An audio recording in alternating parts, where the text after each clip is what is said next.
Добрый вечер. В эфире информационный выпуск Амши Пшара. Сегодня в программе. Налаживание контактов в рамках официального визита президента Абхазии в Сирию состоялись встреча Аслана Бжания с премьер-министром САР, заседание совместного Абхазо-Сирийского комитета и подписание соглашения о сотрудничестве. Без сомнений, в республике продолжается вакцинация населения от коронавируса. Спасительные знания. Нейрохирург из Москвы Владимир Кусакин рассказал о принципах хирургического лечения ортопедических заболеваний у детей. Продолжается официальный визит президента Абхазии в Сирию. Второй день визита также оказался очень насыщенным. В Дамаске состоялась встреча Аслана Бжания с премьер-министром Сирии Хусейном Арнусом. Бжания поблагодарил сирийского премьера за радушный прием, оказанный абхазской делегацией. Президент Абхазии пообещал приложить максимум усилий для налаживания тесных экономических контактов между Абхазией и Сирией. Спасибо, господин премьер-министр. Я хотел бы выразить слова признательности за тот радушный прием, который мне оказывает сирийская сторона. Вчера прошла встреча с президентом, она была содержательной, и думаю, что в рамках этой встречи мы обсуждали ряд вопросов, как это вы подчеркнули, как подчеркнул господин президент, пришло время перейти в практическую плоскость. Чем мы и займемся в рамках межправительственной комиссии. Рад личному знакомству с вами. Я, в свою очередь, вне всякого сомнения, буду прилагать максимум усилий для того, чтобы мы наладили необходимые экономические контакты. Это важно, потому что наши страны пребывают в режиме блокады, и если мы сможем какие-то отрасли, хотя бы частично работу каких-то отраслей деблокировать, это, безусловно, принесет пользу нашим гражданам. Чем мы займемся? Затем в столице Сирии состоялось первое заседание совместного Абхазо-Сирийского комитета по экономическому, торговому, научному, техническому и культурному сотрудничеству. Данный комитет был создан в рамках подписанного 6 сентября 2018 года соглашения между правительствами Абхазии и Сирии. В работе комитета принял участие президент Абхазии Аслан Бжания. Уважаемый премьер-министр, дамы и господа, позвольте мне поздравить участников межправкомиссии с началом работы. Создана солидная договорно-правовая база, что должно позволить нашим отраслевым министерствам, бизнес-сообществу перевести вопросы в практическую плоскость. Сопредседателю межправкомиссии от абхазской стороны госпоже Озган даны соответствующие поручения. Мы в ближайшее время проведем встречу с абхазским бизнес-сообществом, с банковским сектором, с государственными и частными компаниями, с тем, чтобы наработать наиболее оптимальные механизмы, с помощью которых будет налажен торговый обмен прежде всего. Конечно, мы не будем забывать такие вопросы, как культура, наука, мы с вами это обсуждали, обмен студентами. В этом ключе мы тоже обязательно будем предпринимать необходимые усилия. Несмотря на те сложности, на тот пресс, который оказывается, пресс-давление на нас, на вашу сирийскую сторону, на нашу абхазскую сторону, нашими общими недругами, я абсолютно убежден в том, что мы будем плодотворно взаимодействовать. Желаю успешной работы всем членам межправительственной комиссии. В ходе заседания совместного комитета стороны договорились о сотрудничестве в экономической, торговой, инвестиционной и банковской сферах. В области туризма, сельского хозяйства, транспорта, культуры, высшего образования и научных исследований и местного управления. Второе заседание совместного Абхазо-Сирийского комитета по экономическому, торговому, научному, техническому и культурному сотрудничеству решено провести в Сухуме. Дата его проведения будет согласована по дипломатическим каналам.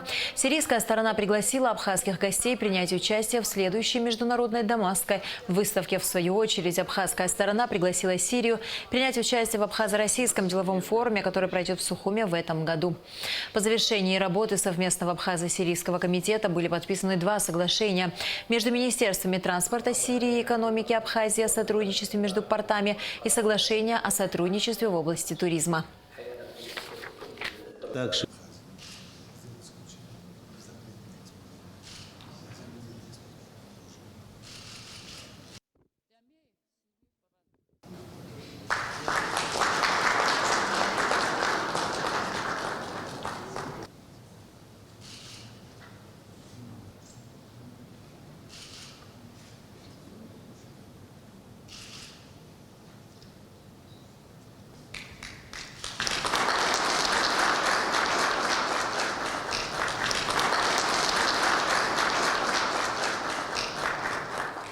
Любой проект может быть реализован, если есть понятная маршрутизация. Да? Маршрутизация, то есть сопровождение всех проектов, оно обеспечивается с точки зрения логистики, доставки грузов в одну и в другую сторону, и в третьи страны, соответственно, и движения денежных средств. Учитывая международные санкции и то, что происходит вокруг Сирии, в том числе Абхазии, тоже есть определенные сложности в этом вопросе. И наша задача как раз заключается в том, чтобы выработать такие механизмы взаимодействия, которые позволили обеспечить реализацию достигнутых договоренностей. И в этом вопросе, конечно же, ключевая роль будет, как мне кажется, за нашим стратегическим партнером Россией, потому что в этом смысле нам нужно будет обеспечить трехстороннее взаимодействие по реализации тех договоренностей, которые были достигнуты, и то, что мы можем планировать в будущем. Что касается отраслей или направлений взаимодействия, безусловно, это банковская сфера, это транспорт, это сельское хозяйство, это возможность импорта абхазских товаров, некоторых позиций в Сирийскую республику, и, соответственно, другие направления тоже. Монастырь Фёклы, то, что мы вчера смотрели, и Саная – это мировые места. Это сложно переоценить их значимость для всего христианского мира. Такие же места есть в Абхазии. Я думаю, гражданам Сирии будет интересно увидеть наши святыни до войны в Сирии. Сирия была центром Востока, туристическим центром Востока. И нам многому чему есть у них научиться, потому что у них колоссальный опыт. Это такой центр Востока был, и сейчас они пытаются сделать все возможное, чтобы возобновить туристические потоки в страну. Нам это близко, мы знаем, что это такое, потому что мы прошли тот же этап, что и Сирия. Ход реализации текущих государственных заказов на строительство и ремонт объектов, в частности, Тхорчалской ЦРБ и водопровода в Сухуме, премьер-министр Абхазии Александр Анкваб обсудил с генеральным директором госкомпании «Апснергылара» Русланом Тванба. Как сообщил Тванба, работы в больнице завершены, идет подготовка к сдаче объекта. Запуск водопровода планируется осуществить досрочно в середине этого лета. В рамках встречи были затронуты и вопросы реализации отдельных поручений по капитальному и фрагментному ремонту зданий, учреждений Министерств культуры и здравоохранения. По словам Тванба, в ближайшее время Апснергылара приступит к осуществлению ремонта репетиционного помещения Госансамбля Абхазии. На повестке дня также и вопрос частичного ремонта Государственной филармонии. Александр Анкваб также встретился с генеральным директором Института сельского хозяйства Академии наук Абхазии Лёсика Майба, которая рассказала о научной деятельности института и предлагаемых учреждениям программах развития сельхозотрасли. В частности, в данное время сотрудники института разрабатывают специфические технологии производства киви, хурмы, фихуа без химобработки. 18 мая в период с 17 до 18 часов в Сухуме по улице имама Шамиля номер 6 было совершено убийство гражданина Абхазии Арзанба Кемала Надаровича, 1974 года рождения, сообщает пресс-служба Генеральной прокуратуры. На месте преступления работает следственно-оперативная группа и специалисты экспертно-криминалистического центра МВД. Как сообщает пресс-служба Министерства внутренних дел, по приказу министра Дмитрия Дбар, личный состав МВД, УВД по городу Сухум Сухуми, районных отделов внутренних дел поднят по команде «Тревога». Произведено перекрытие выездов из города Сухум. Посты ДПС Мачара, Приморский и Бамбора усилены оперативным составом УВД. Объявлен план «Перехват». Принимаются оперативные меры по установлению и задержанию лиц, причастных к совершению данного преступления. В Сухуми открылся второй пункт вакцинации от коронавирусной инфекции российским препаратом «Спутник-5». Пункт расположился в поликлинике номер 3 в Синопе. В день открытия его посетил министр здравоохранения Эдуард Будба. На данный момент по республике вакцинировано более 100 человек. Вакцинация проходит бесплатно. Алика Трапш продолжит тему. В столичной поликлинике номер 3 с утра очень оживленно. В коридорах стоят люди в ожидании очереди на вакцинацию от коронавирусной инфекции. В большинстве своем это пенсионеры. Делать прививку или нет, сомнений не было, говорят они. В связи с тем, что по телевизору говорят чуть ли не ежесекундно: вакцинируйтесь, чтобы не заболеть, не заразить детей, других людей. Поэтому пришла. Заболеваний нету, но чтоб других не заразить и самой не заболеть. Нам всем надоело быть в масках, ну, правда? Устали мы все. Надо приостановить эту болезнь. Супруги Куницких давно хотели привиться и даже подумывали ради этого поехать в Сочи. Но когда в Сухуми открыли пункт вакцинации, они не могли упустить возможность сделать прививку. Вакцину делать не боимся. Мы вообще-то хотели ее, хорошо, что привезли в Абхазию. Хотели ехать в Сочи. Дети наши тоже даже привились в Сочи, потому что прежде всего ограничено общение. Вот наш сын, ему 35 лет, он сидел дома, у него детки, не общался ни с кем. Сейчас начинается, во-первых, курортный сезон. Боимся, чтобы не заразиться. Ну и ограничено, чтобы общения не было. Как-то мы считаем, что необходимо делать эту прививку и призываем всех. Перед тем, как привиться, люди проходят предварительный осмотр у врача. Им измеряют сатурацию и проводят термометрию. Затем люди пишут письменное согласие на вакцинацию. Привиться могут жители столицы с местной пропиской, которым уже исполнилось 18 лет и не имеют противопоказаний, среди которых острые инфекционные заболевания, обострение хронических болезней. Понаблюдать за ходом вакцинации приехал министр здравоохранения Эдуард Будба. Я главврач и терапевт этой поликлиники, сама на сегодня провожу осмотр пациента. Все эти данные фиксируются в этой анкете. Дальше предлагается пациенту памятка о том, что сегодня будет сделан первый компонент вакцины и второй компонент 7 июня. Спустя 21 дней. На 21 Спасибо, день. да. Чтобы весь регламент действий мы просто Вот измеряем сатурацию, правильно соблюдем, температуру, да? Все необходимые и мероприятия. давление. Спасибо вам огромное, не болейте.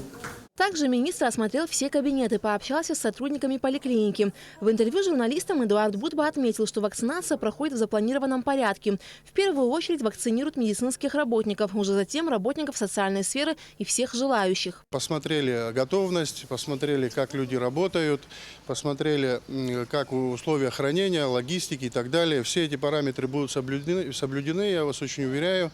На всех этапах будет контроль, и контроль соблюдается, начиная от того, как хранится вакцина, дальше логистические перемещения вакцины и так далее и тому подобное.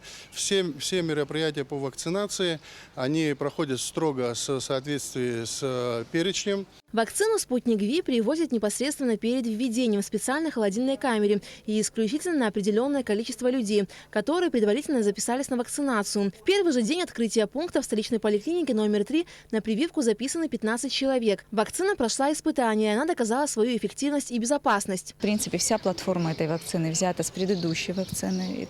Речь идет о том, насколько она безопасна. Да, этот вопрос, который волнует не только наше сообщество. Еще 5 лет тому назад институтом Гамалея была создана вакцина от вируса Эбола, которая также состоит из аденовирусов 26 и 5 типа.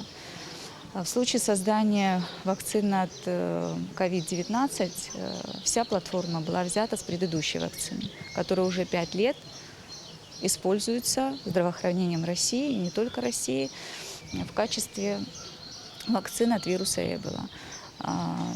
Ни одного серьезного зафиксированного случая, серьезных побочных действий против той вакцины зафиксировано не было.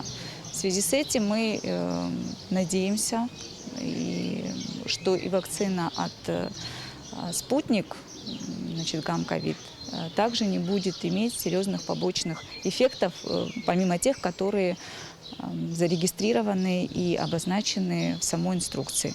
В столице все желающие могут сделать вакцину от коронавируса в городских поликлиниках номер 1 и номер 3. Медицинские работники вакцинируются в городской клинической больнице и республиканской. Согласно правилам, вторую прививку делают на 21-й день после первой. Алика Трапшта, Еда Гухава, Абхазское телевидение.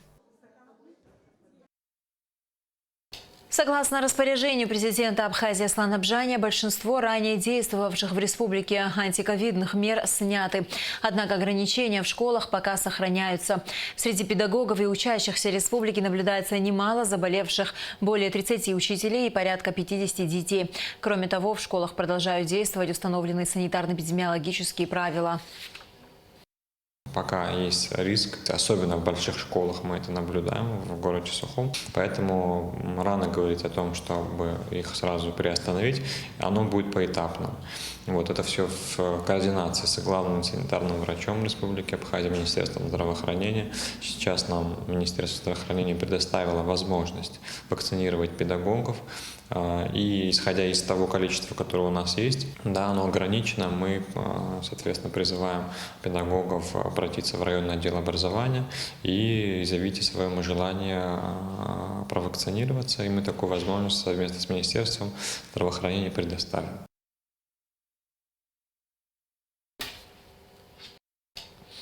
В Сухуме прошел круглый стол на тему «Хирургическая коррекция ортопедических нарушений у детей с заболеваниями нервной системы». Спикер мероприятия, заведующий нейрохирургического отделения Московского научно-практического центра детской психоневрологии Владимир Кусакин. Организатором мероприятия выступил культурно-благотворительный фонд «Ашана». Подробности в репортаже Шазины Ханагуа. Владимир Кусакин рассказал участникам круглого стола принципы хирургического лечения ортопедических нарушений при заболеваниях нервной системы в детском возрасте в зависимости от вида, уровня и степени. В частности, это касается нейроортопедических заболеваний, при которых нарушения функционирования нервной системы принимают форму ортопедических болезней, а также особенностей нейроортопедической патологии. Встречаясь с пациентами необычными, не те, которые имеют классические ортопедические врожденные заболевания, но и те заболевания, которые развились на фоне сопутствующего, а может быть даже основного неврологического заболевания, они встречаются с трудностями, потому что проведение определенного вида классических ортопедических операций либо не дает результата, либо дает даже обратный результат, то есть может получиться обратная деформация. И поэтому определенные специалисты стали разрабатывать новые подходы в лечении больных, и это сложилось как вот такое направление нейроортопедия. Во встрече приняли участие абхазские врачи, детские неврологи, ортопеды, врачи ЛФК, реабилитологи. Они получили знания о современных методах правильного проведения хирургической коррекции ортопедических нарушений у детей с заболеваниями нервной системы. На таких круглых столах видишь, что насколько далеко шагнула детская ортопедия, реконструктивная операция, которую они проводят, они на голову выше, я думаю, чем то, что, по крайней мере, я видел. Мышцы на конечностях тоже, даже, например, при ДЦП проводят удлинение сухожилия ахиллова, у них абсолютно другой подход. Я сказал, что это шаг вперед очень большой. Научно-практический центр детской психоневрологии уже больше 3 лет является клиникой-партнером культурно-благотворительного фонда «Ашана» и одним из лучших государственных бюджетных учреждений здравоохранения Москвы. На сегодняшний день из Абхазии в клинике уже успели получить необходимое лечение более 25 детей. Когда он обратился с предложением провести круглый стол на заданную тему, мы с большим удовольствием приняли приглашение и помогли в организации. Я уверена, что данная встреча будет полезна для врачей с обоих сторон и для местных врачей в Абхазии, специалистов, так и для самого господина Кусакина. И данная встреча, она перерастет в какое-то долгосрочное плодотворное сотрудничество между центрами медицинскими России и Абхазии. Надеемся, что такие встречи полезные будут иметь продолжение. В ближайшее время культурно-благотворительный фонд «Ашана» совместно с Международным фондом АПСН планирует пригласить в Абхазию одного из ведущих ортопедов Армении Авсепа Даниэляна. Шазина Ханагуа, Инала Гухава, Абхазское телевидение. С 12 по 16 мая в Москве проходил 13-й международный салон средств обеспечения безопасности «Комплексная безопасность», в котором принимала участие делегация из Абхазии во главе с министром ПЧС Львом Квициня.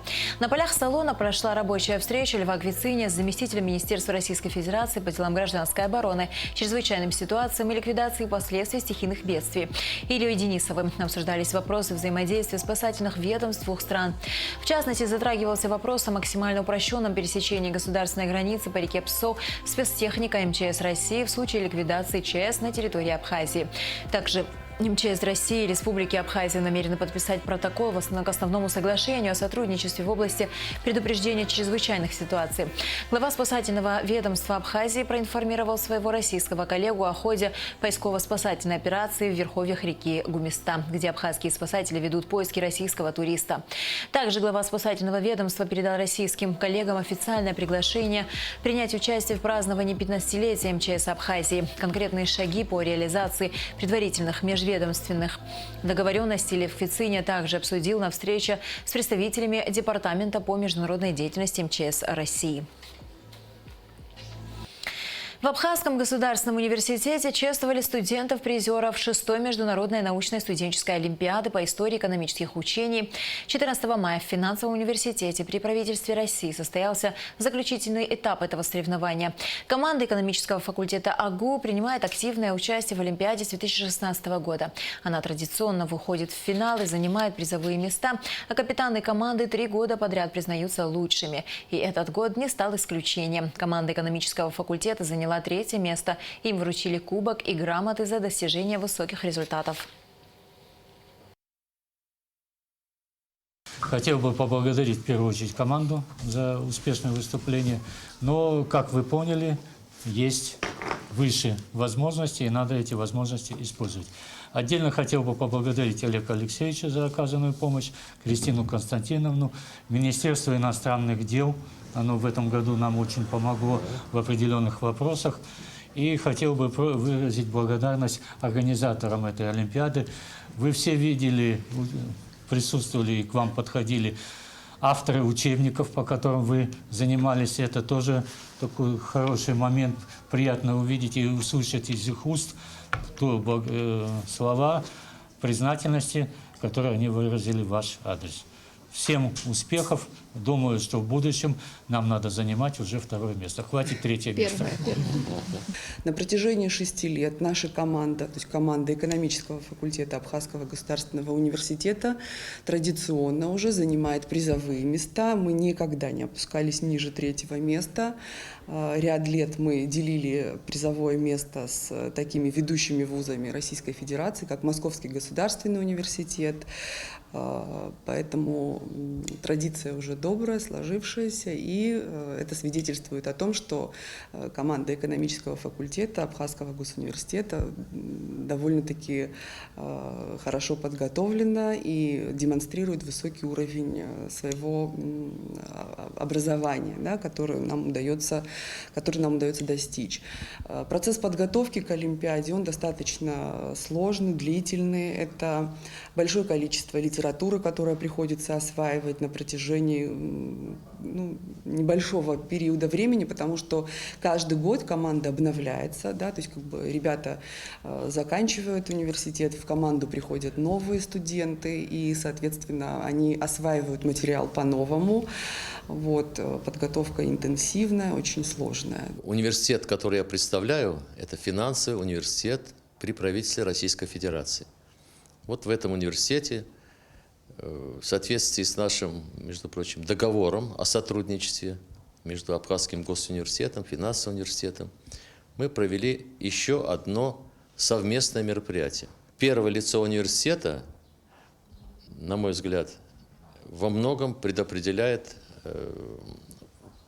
успех, неуспех мероприятия, заинтересованность в большей или меньшей степени. Так вот, Олег Алексеевич Гварамия лично всякий раз дает напутствие, дает всяческие, может быть, наставления. Благодаря активной, замечательной подготовительной работе команда заняла, повторю еще раз, достойное призовое место. Комиссия Министерства просвещения и языковой политики Абхазии провела проверочные работы по абхазскому и русскому языкам среди школьников, претендентов на медаль. Учащиеся абхазского сектора писали изложение, отрывок из романа Баграта Шинкупа «Последний из ушедших». Экзамен по русскому языку включал изложение по отрывку из произведения Фазиля Искандера «Большой день большого дома». Тестирование прошло с соблюдением всех предписанных санитарных правил. Специалисты уже приступили к проверке экзаменационных работ. В русском секторе 8 претендентов на медаль. И мы, конечно, постарались создать все условия, чтобы детям было писать комфортно. Все претенденты были учениками достойными. Я бы хотела сказать спасибо всем преподавателям русского языка, которые вели у них этот предмет в школе. Не было ни одного ребенка, которого можно было бы назвать слабым. Текст был не очень легкий, много было знаков препинания, 3 диалога, коротких, но было 3 диалога. Детям нужно было собраться. У Фазиля Искандера особый какой-то вот такой стиль письма, к которому тоже нужно было приспособиться, подстроиться. Но я считаю, что дети справились. 18 мая во всем мире отмечается Международный день музеев. В 18 часов вечера во многих музеях Абхазии началась акция «Ночь в музее». В столице в этом году открыли свои двери для посетителей 4 музея. Абхазский государственный музей, литературный мемориальный музей Дмитрия Гуля, музей боевой славы имени Арзанба и музей Банка Абхазии. Каждый музей представил свою программу, прошли презентации новых экспонатов, викторины и концерты. В Абхазии «Ночь в музее» проводится уже 7 лет. Цель акции – привлечь внимание людей к музейной деятельности и сохранению исторической памяти, не приобщению молодежи к неприходящим ценностям культуры. Акция «Ночь в музее» помогает привлечь самую широкую аудиторию. Музей Абхазии именно к этому дню подготовил интересные экспозиции, которые сложно увидеть в другое время. Какие именно, мы расскажем вам в информационном выпуске 19 мая. В столице по улице Воронова изменена схема движения, сообщает Департамент по управлению транспортом и организации дорожного движения администрации Сухума. На участке улицы Воронова от проспекта Аяйра до улицы Арзанба установлено одностороннее движение. С улицы Арзанба въезд слева на улицу Воронова запрещен. А на пересечении улицы Воронова и проспекта Аяйра открыто сквозное автомобильное движение. Все знаки установлены. И в завершении выпуска о погоде. По сообщению Гидрометцентра, в среду 19 мая в Абхазии ожидается переменная облачность. Днем временами дождь, местами возможна гроза. Температура воздуха ночью 11-16, днем 18-23 градуса. Температура морской воды 16 градусов.